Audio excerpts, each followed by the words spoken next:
GFM's TV.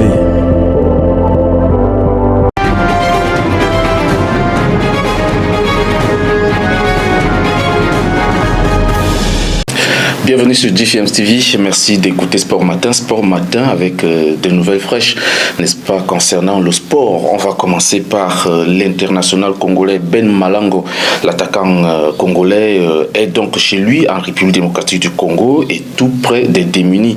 Actuellement, le joueur de Sharjah aux Émirats Arabes Unis, Ben Malango, est allé auprès des orphelins et des malades leur apporter du soutien, des produits de première nécessité, n'est-ce pas, de toute nature qui vont certainement permettre à ces enfants démunis de retrouver du sourire. On va parler d'un autre international, c'est l'attaquant sénégalais de Liverpool qui est donc officiellement bavarois. Sadio Mané était donc à Munich mardi dernier pour passer sa visite médicale. Il a, n'est-ce pas, il a été accueilli par des personnalités du club du Bayern de Munich. Et puis tout est déjà donc en place puisque mercredi la suite était donc la signature de son contrat, comme vous pouvez le voir à travers ces images avec les présences de Oliver Kahn, l'ancien gardien de but international allemand, et Hassan Salihamidzic, l'une, n'est-ce pas, des stars de Bayern de Munich. Sadio Mané quitte donc définitivement Liverpool et s'engage avec le Bayern de Munich jusqu'en 2025. Il percevra un salaire de 1,500 millions d'euros mensuellement. Allons en Côte d'Ivoire et puis parlons de Karim Konaté qui a fait ses adieux à son club de cœur à SEC d'Abidjan et au public de la SEC. Le jeune attaquant international ivoirien quitte donc définitivement la Ligue 1 ivoirienne avec un titre de champion de Côte d'Ivoire après cette année passée à sol béni. Vous pouvez donc voir ces images accrocheurs de joie et de tristesse, puis des remerciements. Karim Konaté va rejoindre le Red Bull Salzbourg en Autriche où sont passés notamment des joueurs comme Sadio Mané, Naby Keïta et plusieurs autres joueurs africains. Avant de rejoindre donc le Maroc pour la CAN féminine 2022, les Lions indomptables du Cameroun vont, n'est-ce pas, affronter demain la France en match amical. La sélection nationale du Cameroun est au complet, n'est-ce pas, avec 26 joueuses convoquées, un mélange, un mixage entre des joueuses locales et des joueuses professionnelles. Il faut noter que le Cameroun, n'est-ce pas, va directement rallier le Maroc après ce match amical pour peaufiner sa préparation au vu de la Coupe d'Afrique des Nations Maroc 2022. Restons donc au Maroc puisque nous y sommes et parlons de la 27e journée de la Botola Pro 1. Le Wydad de Casablanca creuse l'écart et se rapproche, n'est-ce pas, progressivement du titre grâce à sa victoire 1-0 sur Renaissance Sportive Berkane avec le 14e but de l'international congolais Guy Mbenza. Un but inscrit aux arrêts du jeu dans cette rencontre, n'est-ce pas, très délicate pour les deux formations. Une défaite de plus pour l'équipe de Florent Ibenge qui l'éloigne, n'est-ce pas, des places africaines dans le duel à distance donc de lutte pour le titre. Le Raja de Casablanca a laissé filer les points face à l'Olympique Club Safi avec la défaite 3-2. Le Wydad de Casablanca compte désormais 59 points, reste leader et le Raja de Casablanca avec ses 53 points se contente de la deuxième place. Il faut noter que toujours dans cette 27e journée de Botola, le FUS de Rabat, grâce à sa victoire 2-0 sur Difa El Jadidi, se rapproche donc des places africaines. Et puis dans le même temps, la lutte pour le maintien reste rude avec la défaite de Hassani Agadir 2-0 face à Kouribga, une défaite qui maintient donc le club de Agadir à 30 points.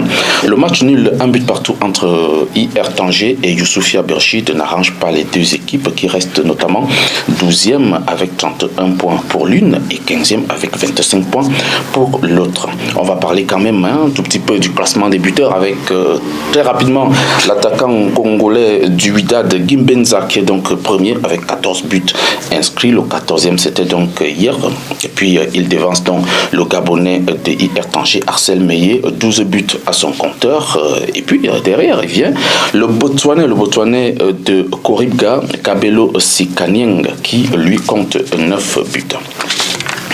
Allons du côté de l'Hexagone et parlons du défenseur polonais du Spartak Moscou, Maciej Rybus, qui ne participera pas à la prochaine Coupe du Monde au Qatar avec la Pologne. Rassurez-vous, il n'est pas blessé, il n'est non plus suspendu, mais le sélectionneur l'a retiré de la liste des sélectionnés tout simplement parce qu'il joue en Russie dans le club de Spartak Moscou.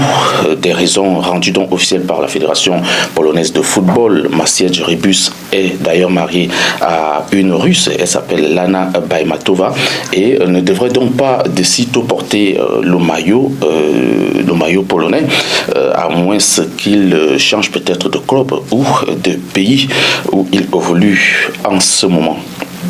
On va parler du Cameroun et puis le président de la Fédération camerounaise de football, Samuel Eto'o, qui était devant la justice espagnole mardi dernier pour répondre à une affaire liée à la fraude fiscale avec, n'est-ce pas, le gouvernement espagnol. Pendant donc son passage au FC Barcelone, c'était entre 2006 et 2009. Eto'o, n'est-ce pas, est accusé d'avoir, n'est-ce pas, contourné les dossiers liés au paiement des impôts au moment où il jouait au FC Barcelone. Face donc au juge espagnol, Samuel Eto'o a reconnu les faits qui lui ont été reprochés et paiera une amende de 1,8 million d'euros. Voilà, c'est pas une mince affaire, mais il a dit qu'il le fera, n'est-ce pas, et c'est de belle manière puisqu'il doit éviter la prison, il doit éviter la prison. L'ancien attaquant des Lions indomptables de Cameroun, Samuel Eto'o, a donc accepté, n'est-ce pas, de payer cette amende